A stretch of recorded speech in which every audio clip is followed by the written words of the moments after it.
Hello everyone, welcome back to my YouTube channel, episode 3 of Talking Poop.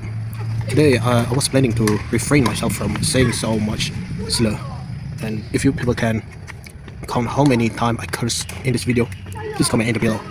Okay, so first of all, I want to tell you one of the reason of my motive why I'm doing this video. There's another one more reason that I forgot to tell you, because I got anxious on last video and somehow forgot to talk about it. Each time I'm trying to expressing myself, people always cutting me off, and when people cutting me off or making me feel so anxious, or when I stuttering, my head just turn into a blank slate, and then I just turn into a freeze mode. I just cannot fully remember or pick up any word, and having a very hard time to remembering every single word that I've been trying to picking up again. So yeah, that is one of the reasons why I'm doing this video. Also, I want to clarify myself about the last video where I'm talking about quote-unquote bisexual, or people cannot control themselves for having a sexual urge of arousal or whatsoever kind of stuff they having through. I just want to say that I am not that kind of people, and I do not feel any kind of urge or arousal toward men. I simply like women with big jiggly stuff. Plus, I do not support the LGBTQIA plus activist people who done some parade and all those stupid activities where they just start to twerking on the middle of the road of New York. Makes me having a quiet, heavy existential crisis. Why I just, I feel so threatened and questioning myself, questioning my whole existence. Why this kind of people exist, and they just simply walk around freely and being proud of what they choose they want to be. But yeah, I know this is quite controversial take, but that's how I feel, Oh yeah, also in the middle of the park, there's this bunch of children around 9 to 12 years old playing pickleball right in front of me, while I'm sitting here at the playground stuff near the slide, camping here all alone by myself after riding a bicycle for 11 kilometers for 1 hour and a half. And yeah, it's quite tiring because I'm not fully prepared on all of this stuff. I've been eating a lot of processed food, which causing me feeling like a crap. And yeah, I feel so crap. My stomach bloated, and I've been skipping doing workout for like 3 weeks already, and I can eat something nutritional, something beneficial, because of I have to live in tight budget, so I could live this pair up. So live in another state called Kuala Lumpur. Why? In simpler term, why I want to live pair up, because I've grown tired of this place. I know that there is not so many bad people, also good people, it's balanced, yada yada yada, but I've met so many people in Perak. They're just so pretentious. They're full of narcissistic behavior and having this some sort kind of, whatever they call it, superior complex or hero complex or whatsoever. Cluster A, cluster B, cluster C, you can find it everywhere around me in this not this specific area called Taman Botani Park. I mean, in my area, so that called Batu Gajah, or maybe some old town, outskirt town, or maybe somewhere in the the place where we call it town. And yeah, it's quite sad because last time I've ended up having a fight with these old people who allegedly having physical abuse towards some people, having battery assault and some drugs addiction, all that stuff. I've been reading his stuff in police station because since my mom worked there, I just took some stuff and read some of his stuff. And yeah, he's quiet and has asshole. And yeah, there's so many people like keep pooping around me. It makes it's make the whole environment so damn toxic. And that's why I want to leave. I know that KL is 2 multiply 5. I mean, I know that KL is 2 multiplied by 5, just like Perak, but you know, I just want to live somewhere alone, all by myself. Maybe after this, I just want to get a government job, have my own roof, and then buying my own practical stuff, such as maybe my own laptop, my own roof, my own freezer, and then a dead cow inside my freezer. 1 year worth of meat. And then I just want to cut off everyone in my family. Not fully cut everyone in my connection or my family, all that stuff. I just want to live alone all by myself while taking care of my body, lifting some heavy stuff and taking care of my protein intake. And yeah, that is the luxury that I really want to have. And I don't know what kind of dream people want to have. Maybe some couple of billion ringgit, $billion, or maybe a big house, BMW, or all that stuff. All I just want to is live in the normal structured life where everything is predictable, everything is controlled, and everything is just very manageable for me. Yeah. Also, the whole time of the riding this bicycle, 1 hour and a half, 1 hour 30 minutes, and 11 kilometers. I've been going through so many emotional roller coaster, and yeah, I feel like, oh my god, this is so sad. I feel like I want to die. Oh my god, I want to give up. I want to go home. Oh my god, how do I do this? How do I do that? And then somehow I just got here, and yeah, I just give up. And I just bought the whole 1 liter Coca-Cola just to suit myself, to make me feel less going insane. Oh yeah, here's a little bit about me. Back when I was 14 years old, my older sister friend who's going up hiking at December while I was 30 years old, I saw his WhatsApp status, and then they took a picture and then go hiking, putting their hand into the waterfall, all that stuff. And I was like, wow, I really want to join that. And then I just, in that specific 12 o'clock, I just do some search on my tablet, Samsung tablet, search the path route on Google Map. Where can I go this, that mountain? We call it Bukit Klebang. And yeah, after I memorized the route, I just go there right away, riding a bicycle alone by myself. 16 kilometers, yeah. It's so stupid. I was 13 that time, and yeah, all I want to do is just surprise them by riding a bicycle, and then surprise, it's me. I'm riding a bicycle just to surprise you. It's so stupid. That's the only one motivation that keep me to go up there. Only halfway through, 16 kilometers to go there, and then around 2.5 to go up into the mountain, and then go down. Feels like dying, and it's almost heavy raining. Then go back home. Halfway there, it just start to heavy rain, and I just start to pray alone at the side of the highway, while my legs is cramping. I want to cry. I feel like dying at that time. But yeah, it was the most stupidest thing I ever done in my life. Even though I am barely 14 years old that time. And then there's another time where my mom, she's on around December 30 something like that, while I'm still 16 years old.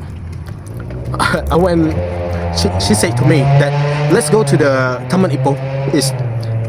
It's 18 kilometers to go there, around 18 to 20 kilometers. And my mom said, oh, let's go to the Taman Ipoh. I want to go jogging. I want to do some healthy stuff. Yada yada yada. Because before that she's bragging about she's going to go back and forth from Batu Gajah to from Simpang Pulai to Batu Gajah. And yeah, she's just telling about her prime, bragging about her stuff, where she used to be a naughty girl, all that stuff, beating people up. And yeah, when I heard the story, I feel like, wow, that's so fun, you know. And then I go to Pangipo at 1 p.m. having a full emotional roller coaster that time. I just memorized the path. I don't have any basic phone data, and I'm only use Samsung tablet while I was barely 14 years old. And yeah, I finally arrived at Padang Ipoh, after I asked so many strangers, oh, where is Padang Ipoh, sir? Where is that? Where is this place?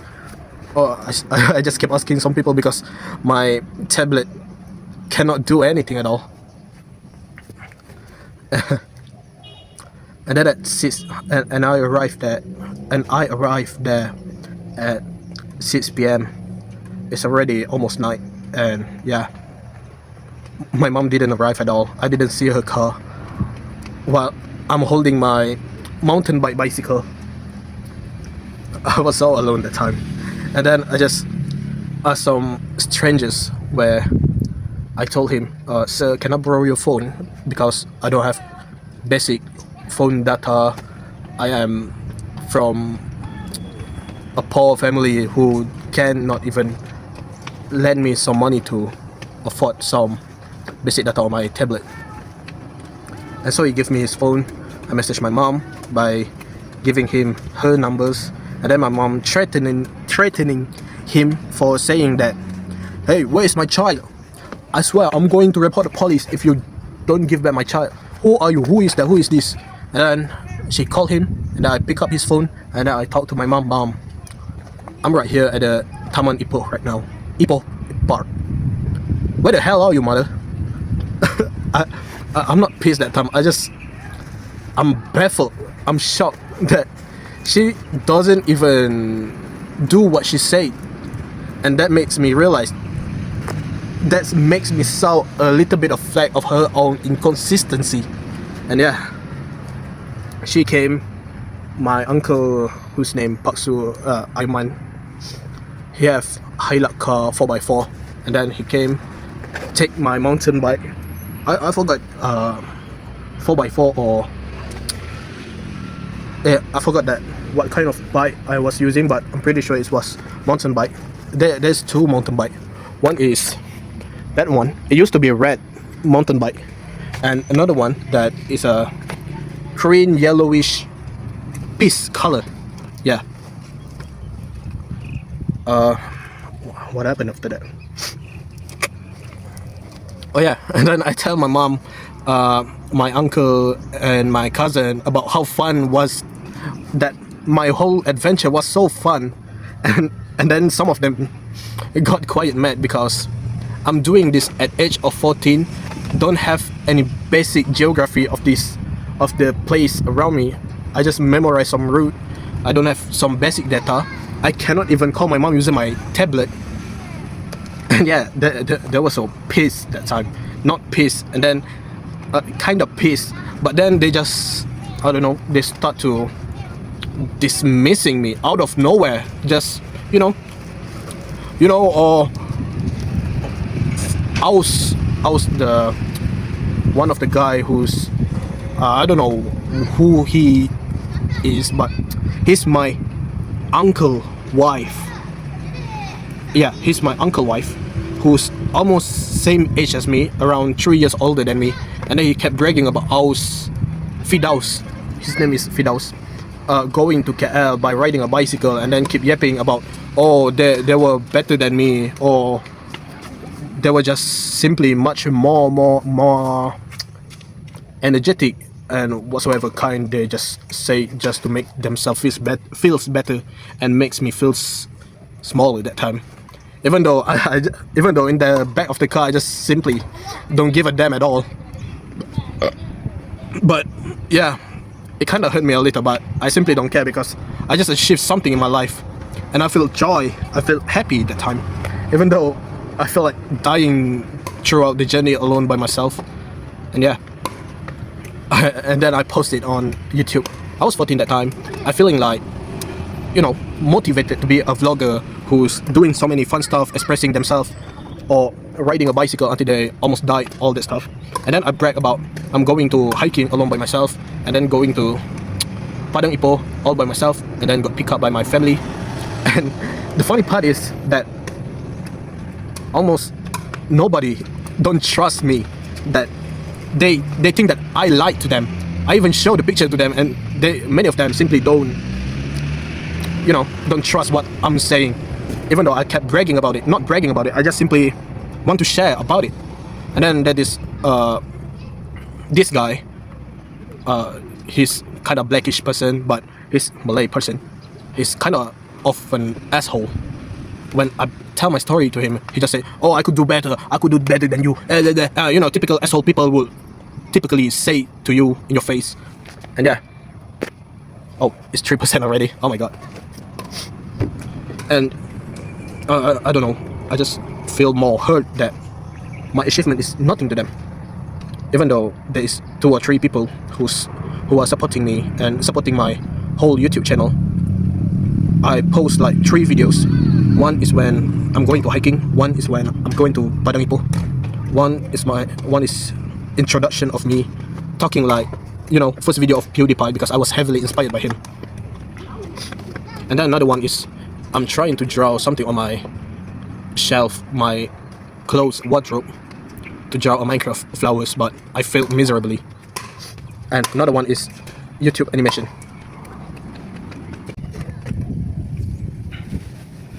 After 2 weeks of dedication, making videos, posting on YouTube, around 4 to 5 videos, I got my first hate comment where an anonymous strangers comment on me. He said that, "Oh my god, what a loser, look at him." And I just fully went breakdown, crying alone by myself in my bedroom, and then just delete the whole videos, including my YouTube channel. I got 10 subscribers that time. But yeah, I should have private the video, but I don't even understand the basic of the social media basic stuff, Also, I was planning to going to KL, but I'm quite terrified because it was a big leap for me. And yeah, I don't like to live around with my family. I just want to live alone. I know. Plus, I cannot even make any friends. Not even my family, who doesn't show they want to get close to me. Not even some random strangers online. I try to make friends. I try to express myself, or be different, or be myself. There's so many person that I have been, but people just don't like me. Maybe because I'm being too desperate, or maybe because I'm showing my whole mental capacity is too much for them to bear. Even though if I keep myself minimal, it just doesn't work that much. And yeah, they block me and barely talk to me. And that's why I would prefer to live alone. One of my co-worker in Basbe, his name is Amin, by the way, he showed me a little bit of affection, or a little bit of playful behavior around me, touch me like a buddies, all that stuff. And for the first time I felt my heart throbbing so bad to the point it feels like dying. My whole body just turned into fight and flight mode. But from outside I just go through with the flows. But I know deep inside I am deeply terrified by misleading affection from a guy I barely know. But yeah, over time we getting close, little by little, showing a little banter, making a stupid joke, just like me with I. And yeah, I know that the dynamic between me I know that the dynamic between me and my cousin, my siblings, and some of the peers around me, they show. I know that there are not some people who I meet back then who hurt me so badly to the point that it's hard for me to trust them. But I know that they are very safe people. I know that they are literally green flag people. My siblings, cousins, some of my peers. But I'm having a very hard time to having a connection with them. A very, very, very hard time. But yeah, when they give me a little bit of appraisal, affections, a little bit of connection, or maybe praise me a little, I feel so confused, very confused, baffled, disoriented, and I question myself why I cannot feel this way. But I will keep on trying to expose myself to this bunch of people. I know that they are safe people cognitively, of course, but from my body, nothing appear at all. Not a single feelings, or the fight or flight mode didn't even triggers, but I just simply deeply disoriented by all this stuff. I really hope that maybe I could feel a warm feeling on my chest. Oh my god, this is so stupid. I'm talking about this deep stuff while this kid around me. Oh my god, I hope that they don't give a damn about what I'm talking. They're playing pickleball right now. Yeah, Chinese girl and a Malay boy. I don't know. Okay, that's all. After the last video clip that I recorded yesterday, I'm having a rough riding back home that evening. It's just so stupid. After I drank Coca-Cola and soothing myself, and I feel like energetic back again. Going back riding the mountain bicycle all alone by myself. Then my right quadriceps start to flexing so hard to the point it cramped and I cannot do anything at all. Then I have to stop at the middle of the road on the right side, and then just keep hitting my leg, keep hitting my quadricep muscle, just to make the blood flows again. I know that I haven't ride a bicycle for several years and it's my first time, and I know I should do in the moderate pace, in the moderate distance, but my dumbass just, I just want to ride so far and I just want to challenge myself by doing this extreme stuff.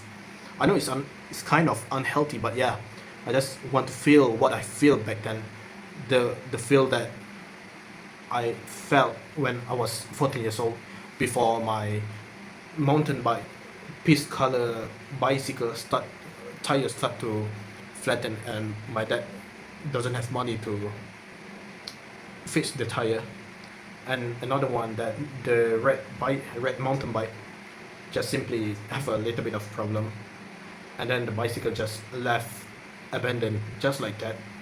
And out of nowhere my mom just suddenly sell the piece color bicycle, even though that piece color bicycle mountain bike bicycle is the best mountain bike I ever ride, even though it's for the mountain and not for the road.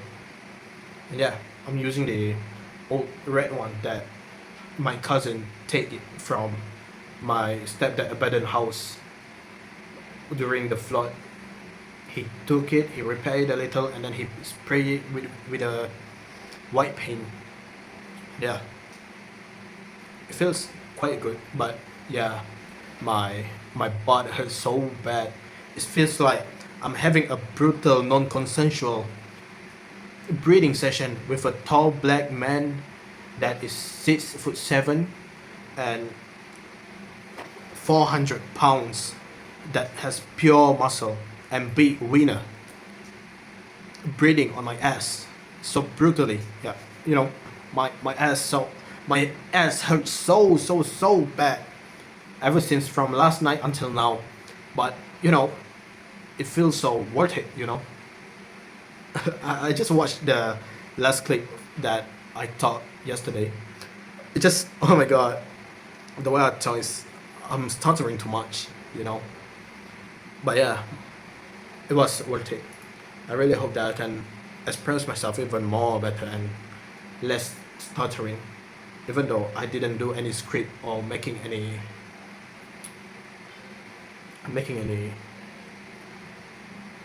even though I didn't rehearse any script or make any script or make a letter word to makes my brain catching up little by little so I can just express my thoughts more easily. I just simply unprepared by this video. I just do it out of nowhere, spontaneously, without any proper script, you know. And yeah. So thank you everyone for whoever watching this video. I really hope that uh, you people doesn't feel depressed after you watch my video. Just live your life, keep yourself regulated, and take care of your basics before doing the extreme stuff. So yeah, like, share, and subscribe, or I'll come to your house and tuck you in the bed, and then I'll start to read a fairy tale book until you sleep. So yeah, goodbye everyone.